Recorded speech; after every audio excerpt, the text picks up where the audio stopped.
నమస్కారం అండి. శ్రీనివాసులు కొరపల్లని యూట్యూబ్ ఛానల్ కలదండి. దాదాపు 40 పాటలు పాడాను. ఒక పాట అమితాబ్ బచ్చన్‌ది 'ఓ సాతీర్' అనే పాట, అదొకటి డబ్బింగ్ పాట పాడానండి. మొత్తం 40 పాటలు నా స్వీయ రచన.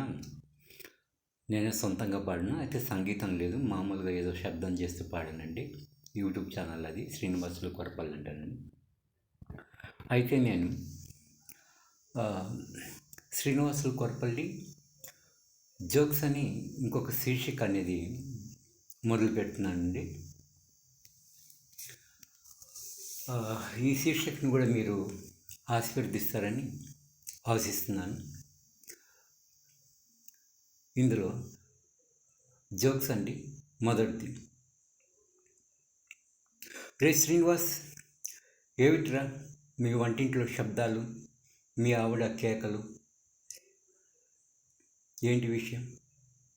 ఏముంది, నా తరపున బంధువులు వచ్చారు, ప్రేమ అభిమానం కాస్త ఎక్కువై ఆవిడ అసహనం వ్యక్తం చేస్తుంది, అంతే.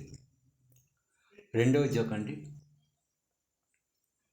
కూరగాయలు ఎలా ఉన్నాయండి? నవనవలాడుతూ నోరూరించేలా ఉన్నాయి, చూస్తూనే కడుపు నిండిపోతుంది. ధరలు ఎలా ఉన్నాయండి? అవి చెప్తేనే మీకు కడుపులో మంట వస్తుందండి, లోలోని అనుకుంటున్నాడు ఆ కూరగాయలు అమ్మే వ్యక్తి.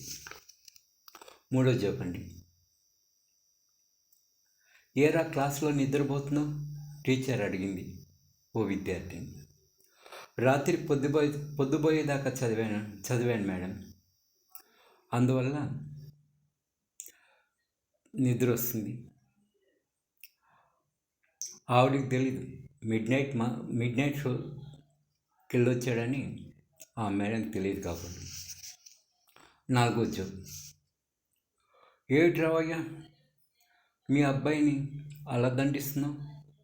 చూస్తుంటే బుద్ధిమంతుడిలో ఉన్నాడు, చూపులకు బుద్ధిమంతుడు, చేసేవన్నీ వేషాలే. ఐదవ జోక్ అండి, ఏమిట్రా రోజు దేవునికి దండం పెట్టుకుంటున్నావు? సమస్యలు తగ్గుతాయని.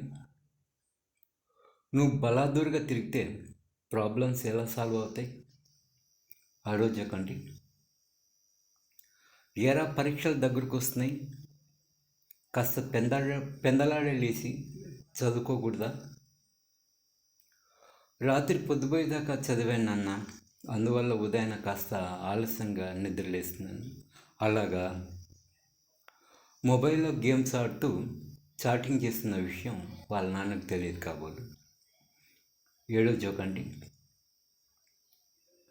రే 4 మంచి మాటలు చెప్పు బాబు అంటూ అడిగింది ఆ టీచర్ గారు. 1, పెద్దలను గౌరవించాలి. 2, వినయ విధేయతలు కలిగి ఉండాలి. 3, అపకారికి కూడా ఉపకారం చేయాలి. 4, మంచిని ప్రోత్సహించాలి అంటూ టకీమని చెప్పాడు ఆ విద్యార్థి. మేడం, ఏంది ఆశ్చర్యం చేస్తున్నారు? అందులో ఏ ఒక్క క్వాలిటీ కూడా నీలో ఉందో లేదో అంటూ ఆ టీచర్ కూడా మనసులో అనుకుంటున్నారు. 9వ జోక్ అండి, చదువులు ఎలాగా వంటబట్టలేదు, కనీసం ఆటోల్లో అయినా ప్రావీణ్యం సంపాదించకూడదా? తన కొడుకు చెప్తున్నాడు ఆ తండ్రి గారు. ఐపీఎల్ మ్యాచ్ల్లో కోట్లు సంపాదిస్తున్నారు తెలుసా? ఆ కోట్లు వస్తే నువ్వు మూర్చబోతావని మనసులో అనుకుంటున్నాడు ఆ పిల్లాడు. 10వ జోక్ అండి, పెద్దయ్యాక ఏమవుతావంటూ టీచర్ అడిగింది ఓ అబ్బాయిని. లాయర్వా, ఇంజనీర్వా, డాక్టర్వా, టీచర్వా, ఏది కమర్షియల్ అయితే డబ్బులు ఎక్కువ వస్తాయో ఆ కోర్స్ చదువుతానండి అంటూ ఆ అబ్బాయి మనసులో అనుకుంటున్నాడు. ఇవ్వండి నా యొక్క 10 జోక్స్ రికార్డింగ్ చేశానండి. ఇవి వింటూ మీరు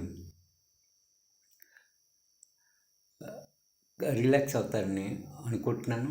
అలాగే నా యొక్క ఈ జోక్స్ శ్రీనివాసులు కొరపల్లి జోక్స్ వీటిని కూడా ఆదరిస్తారని, అభిమానిస్తారని మనసావాచ కృతజ్ఞతలతో శ్రీనివాసులు కొరపల్లి 9963904912. Thank you.